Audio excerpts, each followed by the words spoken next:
Alright, what I got going on here, if you've seen this, I ended up ordering the incorrect ones. The end links are specific to 02 to 05, and I ended up getting a set that were for 02 to 05, and they are longer because on them they have a torsion bar suspension.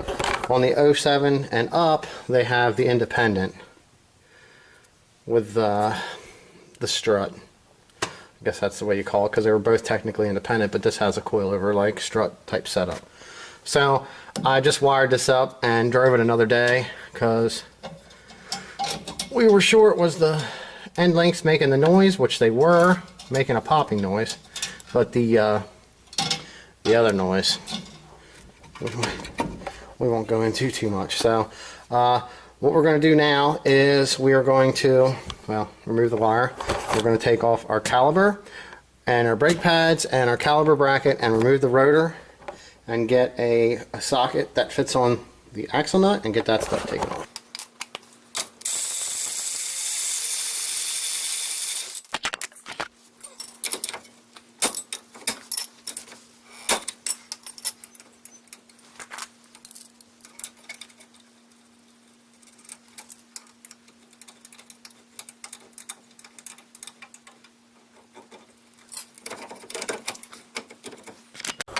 I don't want to add this in here. Anytime that you're messing with these and you try to pull this caliper off, you have to make sure that this is compressed enough so it'll come off, because the pads have these nipples on the backside, and if you try to pry and force a Dodge caliper off on one of these rams, it will break the cylinder. So that's kind of why I had the pry bar in here.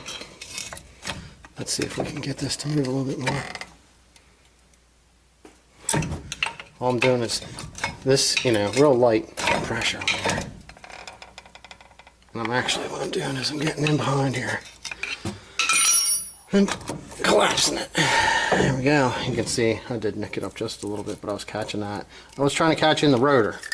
These pads aren't too old, but they look well used. Nice and cracked. So they'll be getting replaced quite soon here. Oh, that's terrible. All right.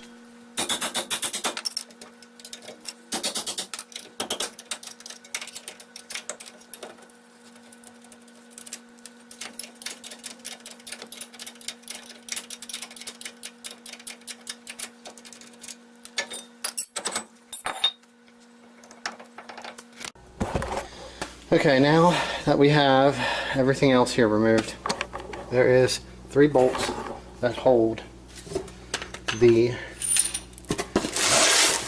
bearing in there. Let's see if I got the right one here. Now this model has 2-wheel ABS, which means, because if you're driving a truck with no weight in the back tires will lock up first because of the weight transfer. So they just come with ABS in the back. Now the front ones come with the ABS sensor. So if you see, this is a there's 3 bolts that go in here on the top, the 2 bottom sides. So we're going to get them out of here now and then unplug our O2 sensor wire, which runs up through right in here. And plugs in, they usually plug in right here. Yep, they plug in right there. And the reason why that's down is because usually it should be pushed through that hole right there. So we're going to pop that off. Alright, so I had to check the size. 18 mil, 3/8 drive here. Sometimes if you're having you want to make sure that if this is old and not been taken apart, that you got play here with this, because you need to push in on this a little bit to be able to get the socket in there on the top side, unless you jack underneath the control arm.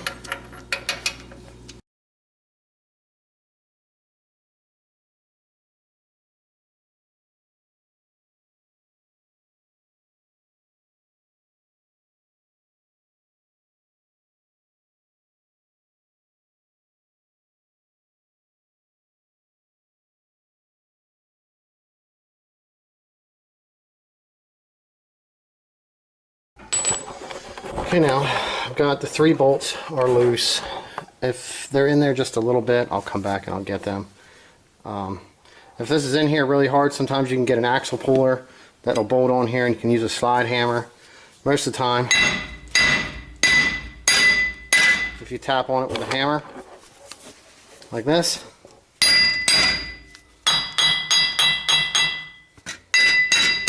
if you hit here, you always want to be careful if you're hitting on this to make sure that you're not hitting it hard enough that you screw up your threads on your axle, because that's really easy to do. Let's see, it's actually moving around here. Okay, now what I did was the bolts came out pretty much almost all the way, but what happens is when you're backing them out, they'll actually catch on here. So if you work your way around, you can do that. Now, like I said, if you look in here, you can kind of see anti-seize, the gray, because I did have these apart. I believe it was, I checked the dates, it was right around 3 years ago. So I'm going to get the ABS sensor unplugged and loosen this.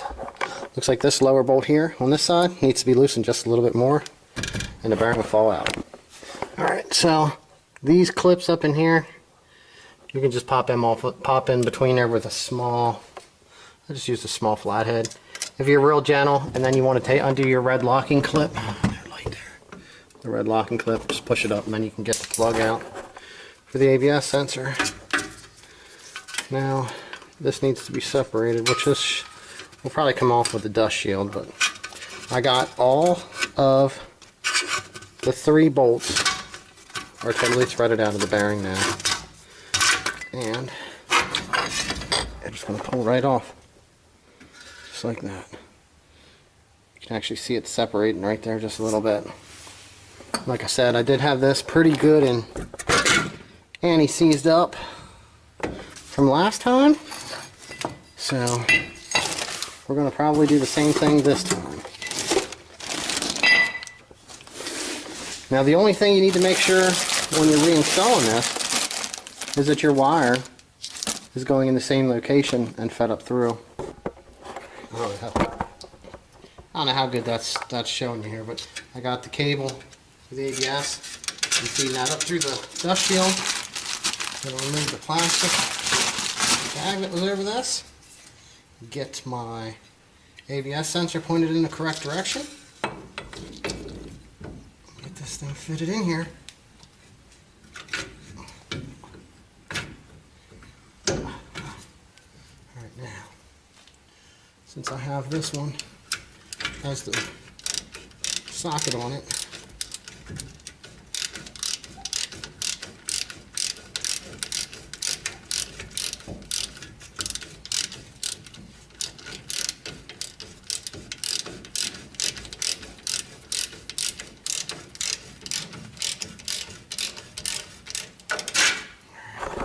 I got it started till it's just flush here, and I'm going to get the other 3 started, and then we're going to tighten this down.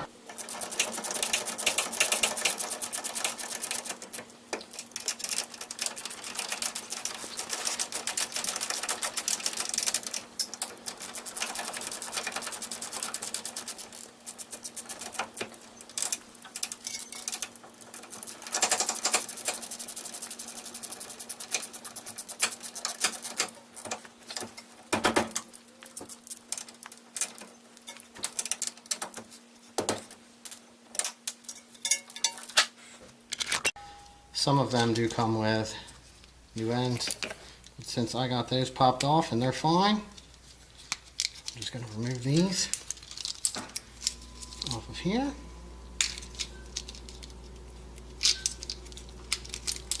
Just like that.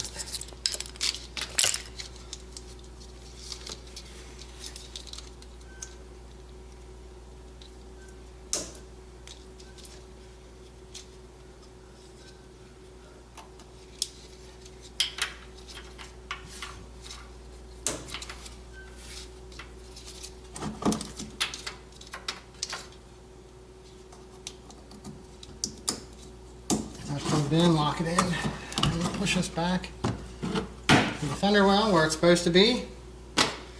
And then that's assembled. We're going to take our nut and we're going to put it on here. Now this will need to be torqued and they give you a paper with the specifications on with the bearing. And this one right here is 185 foot-pounds. So we're gonna run it on with the gun, and then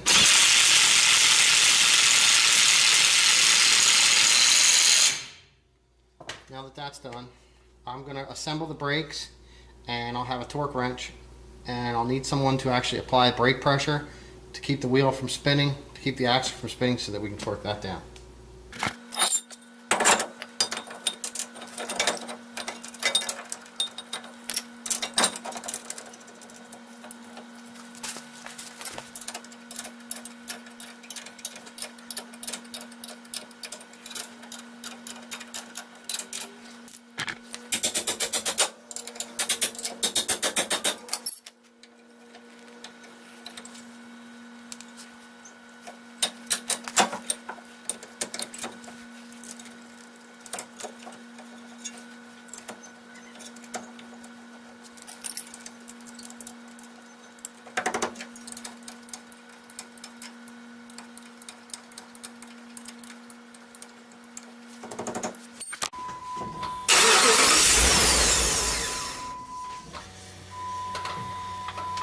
There you go, that's good.